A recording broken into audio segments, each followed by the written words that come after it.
Blessed are you.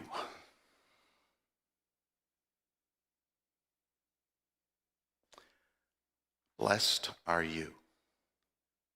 I had thought this morning that I was going to stand at the door, and as everyone came in the door, each time someone came in, I'd say, "Blessed are you. Blessed are you. Blessed are you.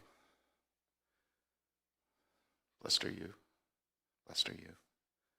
I've set it up now, right? So you're more accepting of that. Because I have a feeling that lots of people would go, "Whoa, what's he doing?" Absolutely. Because it's kind of like, it always kind of bothered me. If you ever watched The Hour of Power when Dr. Schuller was on, he liked to begin things with, "God loves you, and so do I." And I often heard people say, "Yeah, what are we selling today, Bob?" That's not fair. God loves you, and so do I. How amazing is that? Blessed are you. We're not comfortable. Honestly, during the learning together, when I said I was about to say the names of the people that I thought were saints because they run the thrift store or help out in the thrift store in Bashaw, I'm sure they were like, "Oh no, don't say it." Blessed are you. So when Jesus began the Sermon on the Mount with "Blessed are the poor in spirit," I imagine most of the people around him went, "I'm sorry, what?" And not just because, what do you mean, blessed are the poor in spirit? Blessed are people who succeed at business and have lots of money and, are happy with their lives. Notice how I put the money part first. That's what blessing is about. We're blessed when good things happen to us. What do you mean, blessed are the meek? What? There's another one? There's more? And not just, I think they would have been not just uncomfortable because this is weird, but because as he said each one of those, somebody in that crowd went, "That's me. That he's talking about me." It would have been really easy to begin the Sermon on the Mount with, "Blessed are you all." Doesn't that make you feel special individually?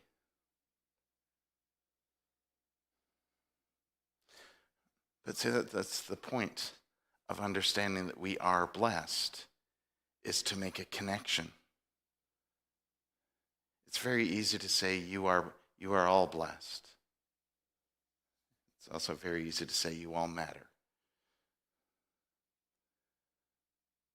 But Jesus spent his life, lived his life, connecting with people because he made them feel like they were blessed and they mattered.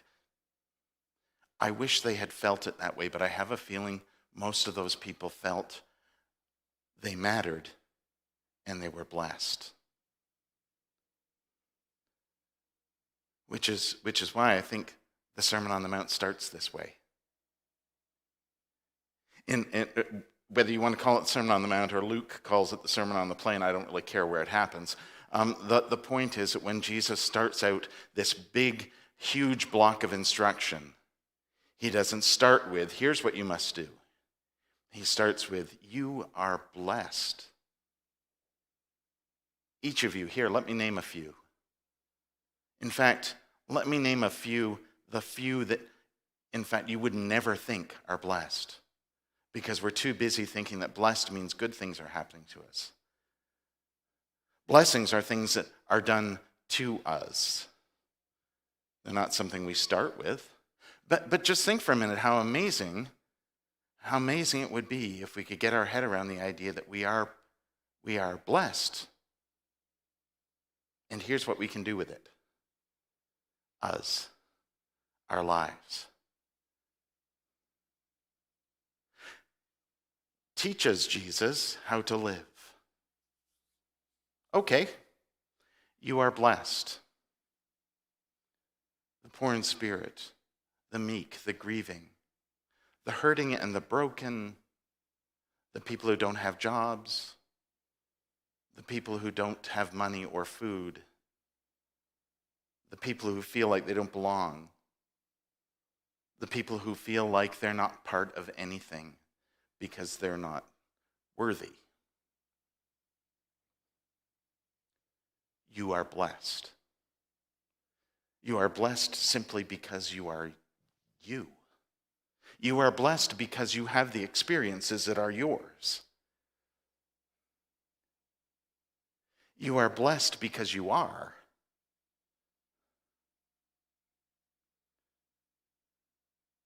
That's why Jesus starts with, imagine how different things would be if we could start with blessing.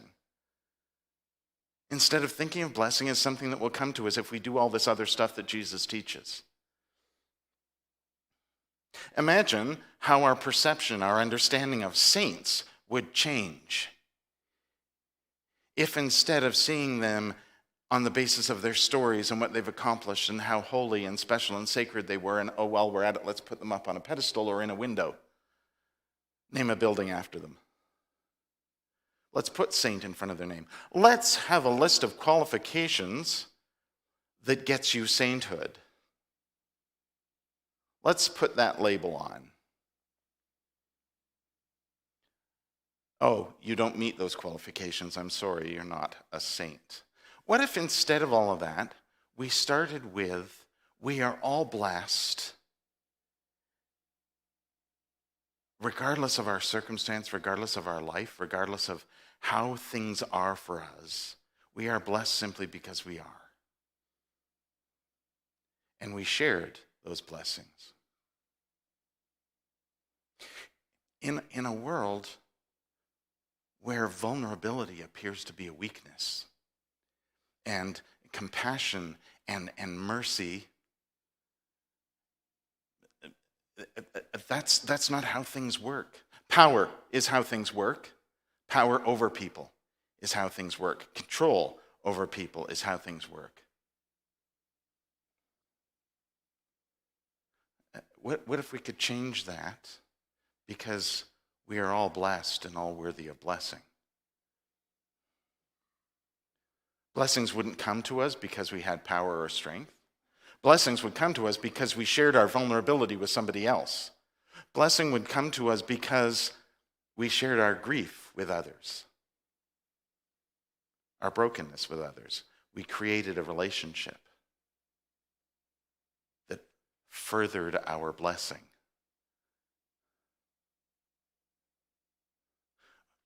What if we could start with that?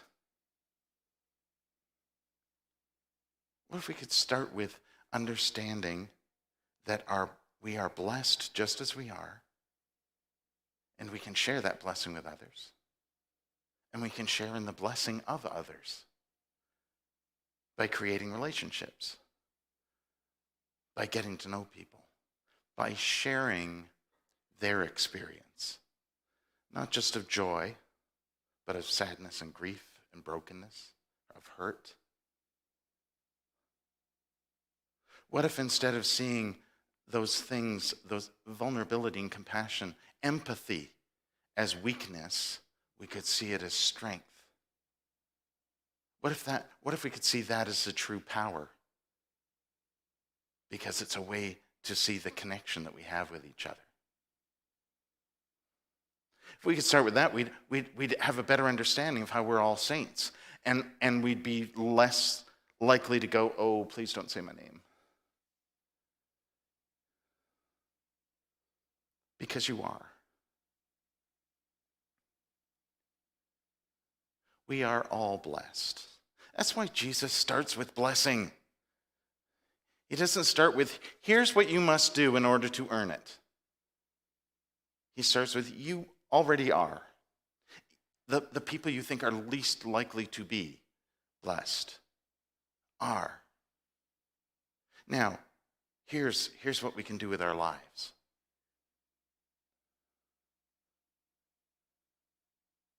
That's what Jesus is all about. It's not about, and you know, this because we've learned this thing of good stuff will come to us if you work hard and you do the right stuff, blessing will come to you. But if we started with we have blessing and we are sharing it with others, wouldn't that change that?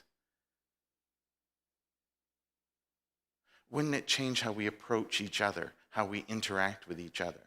We are all blessed. We're not holier than thou. See how well we've learned it? We've learned it from when we said thou. Instead of putting those people, those saints, up on a pedestal and acting like it's something we're never going to get there, we'd be able to share their stories in a way that helped us understand, yes, we can. They're just like us. I told this story 3 or 4 times this week, so I'm going to tell it one more time. Mark Islison was in one of our shows in Bashaw a few years ago, Hunchback of Notre Dame, and in that story, if you're familiar with the story, it's Quasimodo, the hunchback who rings the bells in the tower, right? And in the story, he's trying to find Esmeralda, and he has a clue, but he can't figure out what it is, and he's just kind of like, oh, I can't get it. And Saint Aphrodisias, that is a real saint, by the way, a real saint. Saint Aphrodisias steps out of his stained glass window and talks to Quasimodo and encourages him, tells him his story of how he became a saint, and encourages him to figure it out, and he does, of course, inspired by that he does. And the thing I love about this, it's a great song too, by the way, show's great, blah, blah, blah, blah. But the thing I love most about that story is the saint steps out of his stained glass window to talk to the lowly Quasimodo. You know, the person nobody wanted to have anything to do with. If we could see figures that we traditionally have understood to be saintly as just like that, as just stepping out of the window, their story shared with us, so it could become part of our story, because I think we'd realize our story is, well, their story. We'd share in more story. But what we'd realize most is when we do that thing where we make somebody saintly, we make them extra holy, we make them special, it is an opportunity to push them further away, to put them up and away, so that we can say, well, I'll never be able to do that. That person is so much better than me. Not only will I not able to be accomplished, oh, look how lowly I am. But you are blessed. Don't take it from me, take it from Jesus. You are blessed.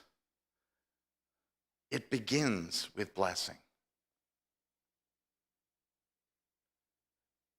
Blessed are you and I.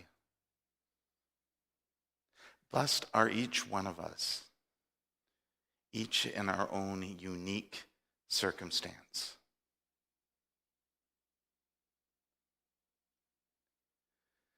Sometimes I worry when I say things like, go and be Jesus. We can all be Jesus. That's the point of Jesus, is to show us that that is in us, and we're able to do that. Sometimes I worry about saying that, because it's kind of like saying, you all can be Jesus. You all matter. You are all blessed. But what if I could say that individually to each person? What if I could share each person's individual story and be able to say, blessed are you, you who have had this experience in your life, you who are grieving, you who mourn, you who struggle. Well, the thing is, I can, and so can you. We can all do that, because that actually is the story of Jesus. The story of Jesus isn't Jesus standing up and saying stuff to a crowd. The story of Jesus is how every individual that Jesus encountered mattered for who they are and how they find themselves. That's why this big, long teaching of Jesus doesn't begin with, here's what you must do to be blessed. It begins with, blessed are you, just as you are.